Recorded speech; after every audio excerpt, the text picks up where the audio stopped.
Let's get right into it. Number 10. The Primal Threat Detector. Imagine you're an early human, thousands of years ago, chilling in your cave after a long day of not being eaten by saber-toothed tigers.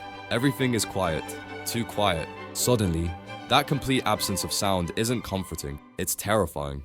Why? Because in the wild, an abrupt, unnatural silence often meant one thing: predator nearby. The rustling leaves, the chirping crickets, the distant howl, these were the comforting background noises of a safe environment. When they ceased, it signaled that something large, quiet, and probably very hungry was on the prowl, causing everything else to go silent. Your brain is still running on this ancient operating system.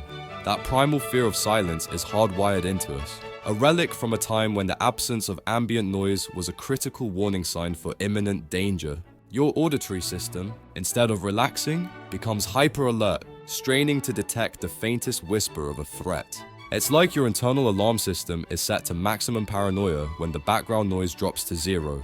So, that unsettling quiet in an empty house, it's not just stillness, it's your ancestral brain screaming, "Something's wrong. What just went silent? Is it coming for me?" Basically, your primal instincts are convinced that absolute silence is just a jump scare waiting to happen, probably involving something with very sharp teeth. Number 9. The auditory filling-in effect. Your brain absolutely hates a vacuum, especially an auditory one, when there's a complete absence of external sound. Your brain doesn't just sit idly by, it starts to make stuff up. This is related to the concept of auditory filling in, where your brain attempts to create meaning or even fabricate sounds to compensate for a lack of sensory input. Think of it like this: your brain is a highly active, constantly working processing unit. It's wired to receive and interpret signals.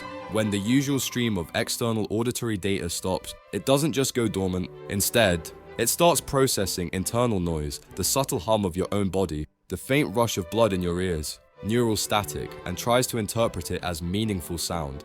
This can lead to hearing phantom whispers, distant movements, or a general sense of an unseen presence. Your brain's default setting isn't peaceful quiet, it must make sense of everything. And if there's nothing to make sense of, it will invent something. It's like your brain's radio is stuck between stations. And instead of just static, it's desperately trying to pull in any faint signal, even if it has to generate it itself. So, that feeling of being watched in a silent room, it might just be your brain's desperate attempt to avoid boredom, concocting its own unsettling background track. Number 8. Misinterpreting internal sounds. Your body is a surprisingly noisy place. Your heart beats, your blood rushes, your stomach gurgles, your muscles twitch, normally with the comforting white noise of everyday life. Your brain filters out these internal bodily sounds, deeming them irrelevant.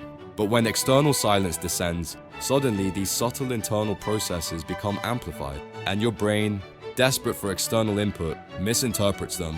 That faint ringing in your ears that you usually ignore, it becomes a distinct hum, the gentle thump of your own pulse in your head. It transforms into a mysterious thud from upstairs. Your brain isn't just creating phantom sounds, it's taking real, but usually ignored, physiological noises and assigning them external, often unsettling, origins. It's like your body is a symphony orchestra playing quietly in the background, and when the main music stops, your brain suddenly turns up the mic on every individual instrument, making you believe there's a tiny, uninvited chamber concert happening right next to you. So, that mysterious creak you heard in the dead of night, it might not be a mischievous spirit or an intruder, it could just be your own overworked internal systems, finally getting the spotlight in the absence of any other drama. Number 7. The startle response amplified. Imagine you're in a perfectly silent room. Then, a pin drops, or a twig snaps outside. Instead of a mild acknowledgement, you jump out of your skin, your heart rate skyrockets, your breath hitches, and you feel a jolt of pure adrenaline. This is your startle response, and in silence, it gets supercharged. In a noisy environment, your brain is constantly processing various sounds, creating a baseline of expected auditory input. A sudden, unexpected noise is still noticeable, but your system is already primed for sound, and the contrast isn't as stark. In silence, however, your auditory system becomes incredibly sensitive, almost over-caffeinated.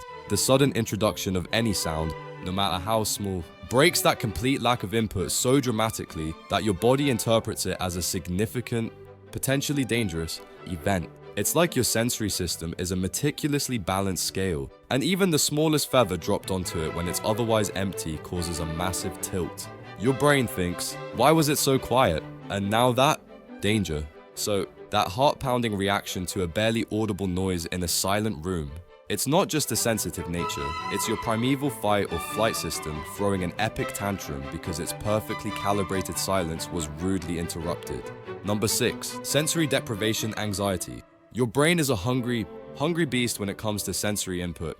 It thrives on constant stimulation, sights, sounds, smells, tastes, touches. It uses this stream of data to build its model of reality, to navigate the world, and to keep you from accidentally walking into walls. So, what happens when you suddenly starve it of one of its primary food sources, like sound? It starts to panic. Sensory deprivation, even mild, unintentional forms of it, can induce anxiety, discomfort, and even hallucinations. When your auditory cortex isn't receiving its usual barrage of sounds, it starts searching for input, and if it finds none, it can generate its own input. This often manifests as an increasing sense of unease, a feeling of being disoriented, or that unsettling awareness of your own internal processes we discussed earlier. Your brain interprets the lack of expected sound as a sign that something is profoundly wrong, triggering a stress response. It's like your brain is a highly paid security guard who suddenly finds all the cameras are off, immediately assuming the worst and starting to sweat nervously. So, that weird anxious jitter you get in profound silence, it's your brain throwing a fit because it's not getting its regular dose of auditory information, proving that sometimes the quietest moments are the loudest screams for sensory attention. Number 5. The empty room echo chamber. You step into a completely empty room, no furniture, no curtains, just bare walls. Even if it's not absolutely silent, it often feels eerily quiet, and any sound you do make seems to reverberate unnaturally. This isn't just your imagination, it's the peculiar acoustics of an empty space playing tricks on your ears and amplifying your fear of silence. Rooms filled with furniture, rugs, and decor act as natural sound absorbers, dampening echoes and creating a more normal, acoustic environment.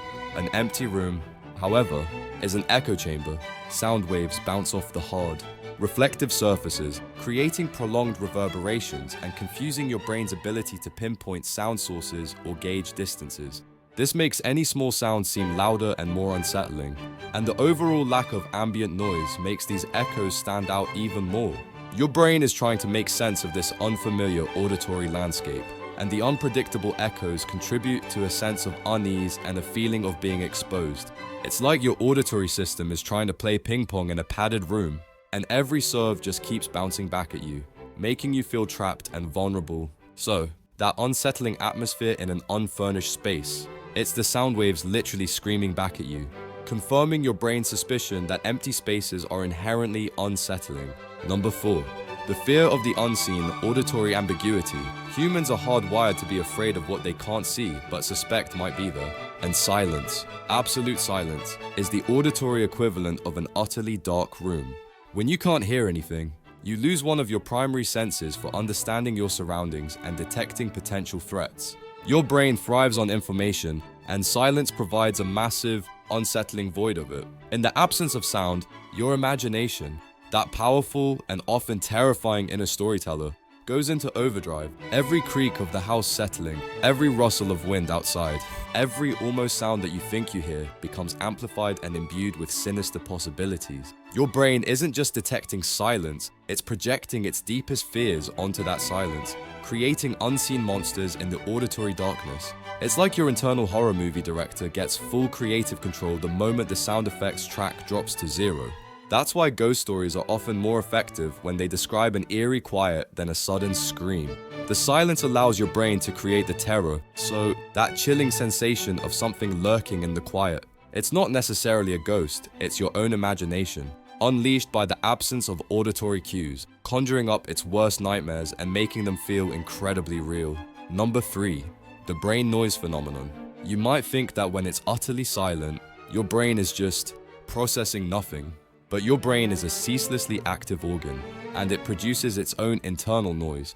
This isn't literal sound, but rather the constant, low-level electrical activity of neurons firing, the background hum of your cognitive processes. Normally, This brain noise is completely masked by external sounds. It's like a quiet conversation happening in the next room while you're at a rock concert. You don't hear it.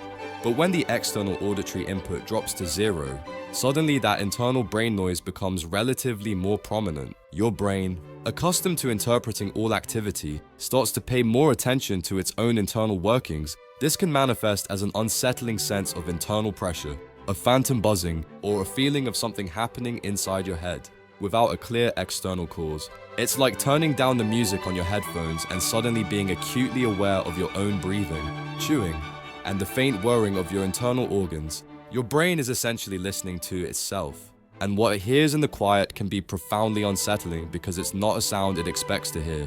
It's basically your brain's internal monologue getting a megaphone when the world goes silent, making you painfully aware of the relentless activity happening inside your own skull. Number 2.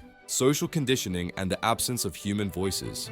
From the moment we're born, we're immersed in a world of sound, and a significant portion of that sound is human voices. Our parents, caregivers, friends, teachers, the constant chatter of human interaction is the background score of our lives. We are socially conditioned to associate the presence of human voices with safety, community, and normalcy. So, when profound silence descends, especially in places where you'd expect to hear human activity like a house at night, or an empty office building, your brain registers the absence of those familiar, comforting sounds as deeply abnormal and unsettling. It's like a subconscious alarm bell ringing because the usual signals of social presence are missing. Your brain immediately starts scanning for a reason for this anomaly. Is everyone gone? Am I truly alone? Is there something wrong? This isn't necessarily a primal fear of predators, it's a social fear. A subtle anxiety triggered by the sudden lack of expected human auditory cues. It's like living in a bustling city and suddenly, all the streetlights go out and the traffic stops. The quiet isn't peaceful, it's terrifying because it signifies a breakdown of the expected order. So, that unsettling silence in a seemingly empty house. It's your socially conditioned brain wondering why the human soundtrack of life has abruptly been muted, leaving you feeling strangely vulnerable. Number 1. The autokinesthetic echosensory deprivation, hallucinations. This is where silence truly becomes a trickster. When you deprive your brain of consistent sensory input, especially auditory input, for an extended period, it can start to generate its own.